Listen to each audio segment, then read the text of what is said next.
A very beautiful story about small family in ancient time. That beautiful family had 6 members including father, mother, 1 daughter and 3 sons. They lived happily with one another and they cannot tolerant from one another. Their father and mother were old, at least they were 45 years old, but their children were 10 years old.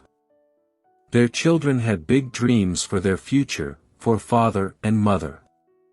Children wanted all facilities from old and woodcutter father.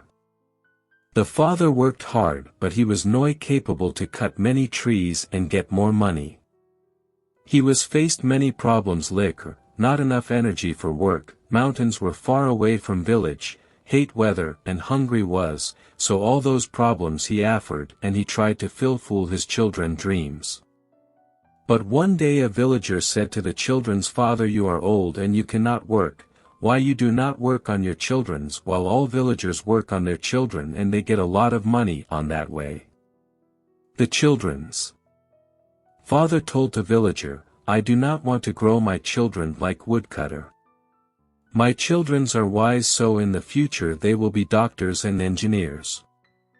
The villager laughed and told doctors and engineers, then he laughed and walked on the way. The children's father was not disappointed from the speech of villager. After that he began deeper care on his children's education. Time was passed quickly. Children a few years later graduated from high school and they success to university.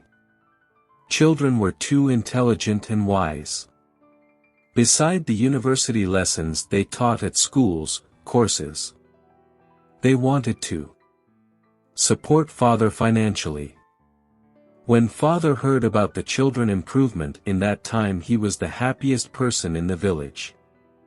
Children became young and their father and mother became very old. In that time Emma graduated from medicine faculty, who was the 3 brothers, 1 sister. She wanted to open a small hospital in her old village, so her all family agreed with her idea. She opened small hospital in village. After 1 year she became quite famous in her old village. Emma became rich with 3 brothers. At consequence that small family lived happily with one another. The time passed and one day come a villager who laughed on the children's father, he becomes sick and come to the Emma hospital for treatment. Emma gave good drugs to him. Emma added to sick villager never laughing on someone poor life, idea and emotions. Sick villager told to Emma, "I will never laughing on somebody thought, poor life, weakness, because everything is changeable and limit in the world."